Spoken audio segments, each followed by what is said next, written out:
For more on gun control and the day's top political stories, we welcome in Nancy Cordes and Caitlin Huey-Burns. Nancy is CBS News chief White House correspondent, and Caitlin is a CBS News political correspondent. Before we dive in, Texas Republican Senator John Cornyn just took to the Senate floor and discussed the Senate's bipartisan talks on gun reform, maybe giving us some clues of what may or may not be in that bill. So let's take a listen. If we reach an agreement, law-abiding gun owners will not be impacted at all. Our conversations are ongoing, and indeed, all 100 senators will be part of that conversation. But these are the broad parameters of the things that I'm interested in addressing. We're not talking about banning a category of weapons across the board, a ban for certain high-capacity magazines, or changing the background check system by adding additional disqualifying items. Sounds like a whole bunch of red lines, but confirmation that the talks are ongoing. So, Caitlin, at this point, where do these gun control talks stand? That's right, Scott. And Cornyn was sure to say that, look, don't expect any legislation this week. He urged Chuck Schumer to let these negotiators have about another week to work out some kind of plan that they believe could get 60 votes in the Senate and actually make it to the president's desk. But you're right, he was laying out some red lines there and trying to show kind of how narrow this framework would be if and when they get to it. Interestingly enough, there was a group of Republican mega donors in Texas who came out with an ad in the newspaper this morning, and it was essentially trying to give Cornyn some political cover here. They were urging Cornyn and this bipartisan group to come up with some gun measures, and they said they supported him in that effort. They wanted to issue red flag laws. They wanted to raise the minimum age for buying a firearm to 21. That's something that's off the table, but these red flag laws are really kind of centerpiece to the Senate negotiations at this point. Cornyn was also pointing to this bill that he sponsored with Senator Murphy a few years ago that was signed into law that basically fixes the criminal background check system, closes some loopholes, and he suggested that that was something of a roadmap for negotiators here. And that's interesting because that was, fixing a current system, not necessarily expanding background checks. And that's what he was saying on the floor today, that they're not looking at a big sweeping bill, and they're not looking at some kind of big expansion of background checks or other items, but kind of a more narrow focus. Murphy, however, has said that the talks are going quite well. He sounded very optimistic over the weekend in interviews, saying that this is the furthest essentially that they've gotten since he's been involved in these conversations. So both sides are urging the leader to give them the time to negotiate, to get something that could actually pass this chamber. But in order to pass this chamber, it's going to be a pretty narrow bill. The other Republican senator we've been watching on this issue for so long is Pat Toomey of Pennsylvania. He co-sponsored that background check legislation years ago with Joe Manchin. He was on Face the Nation Sunday, seemed to have some strong words to the president on gun control. Problem is, I think the president might have been a president who would reach across the aisle, try to bring people together, but he's chosen not to take that approach since day one. He has sided with the far left of his party and really not reached out to Republicans. Nancy, how's the White House reacting to that? Well, they're saying that the President's Office of Legislative Affairs, with all due respect to Senator Toomey, has been in constant contact with these negotiators as they work through a compromise, and that the President himself wants to give the negotiators room to work and doesn't believe that getting directly involved and talking with all of them right now would be particularly helpful. Beyond that, the president reaching across the aisle on an issue like gun safety, until now, hasn't appeared that that would bear much fruit because there's this massive gulf between Democrats and Republicans, and there's never been a hint that there's much middle ground there. Yes, Senator Toomey was able to hammer out a deal with his Democratic counterpart Joe Manchin a few years ago, but the problem was he couldn't get enough Republicans on board to support it. So how President Biden would be able to do that if a Republican like Pat Toomey couldn't do it, that's really an open question. In the meantime, another crisis, the gas prices hitting their historic highs almost on a daily basis.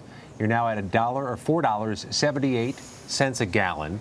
That's 25 cents more than just a few weeks ago. It's 60 cents more from a month ago, and it's climbing towards $2 more than last year's average. Just a remarkable escalation here. Democrats are pushing back on the president's reportedly meeting with the Saudi crown prince about energy prices. What's the White House saying about this?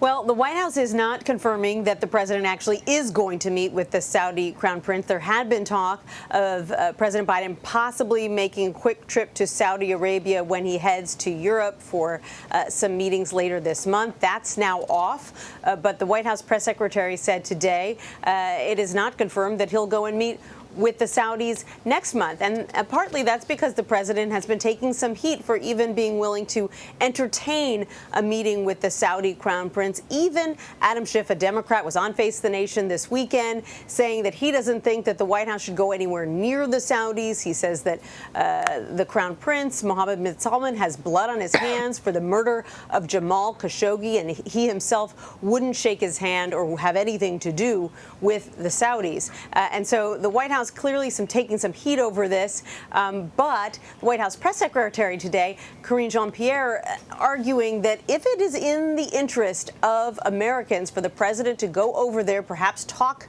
gas prices, perhaps convince the Saudis to produce more oil, then he may very well do it. Take a listen to what she had to say. As the president said on Friday, he believes it's his job to try to bring peace where he can. This trip to Israel and Saudi Arabia, when it comes, would be in the context of significant deliverables for the American people in the Middle East region. We look forward to consulting closely with members of Congress. But again, I don't have a trip right now to announce. So there's really, I don't want to get ahead of something that we just don't have anything to share.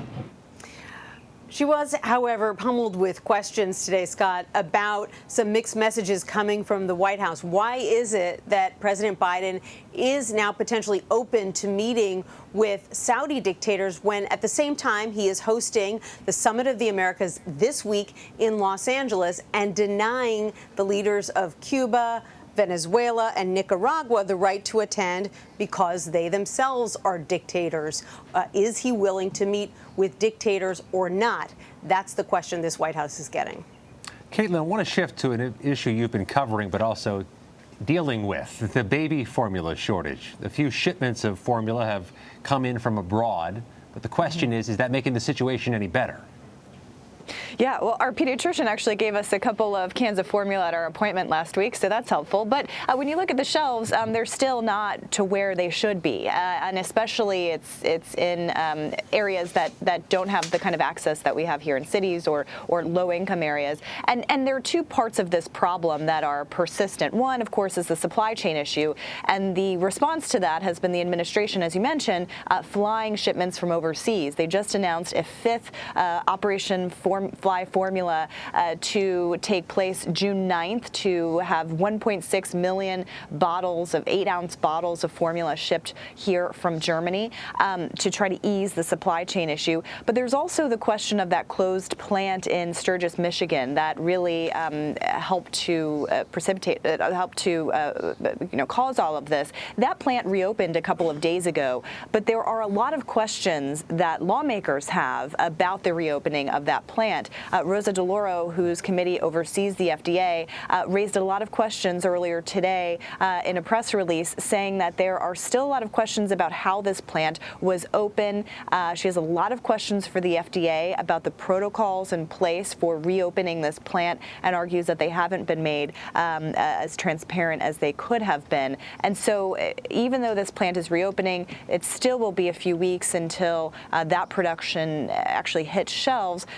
But these questions about how this happened in the first place, not only with the supply chain issue, but also with this plant, where you've seen directly cause a lot of this, there are so many questions left for the FDA about how to prevent this from happening again, and has also raised a lot of data points, quite frankly, about how this industry, what the oversight over this industry is. So this is something that will linger beyond this immediate crisis.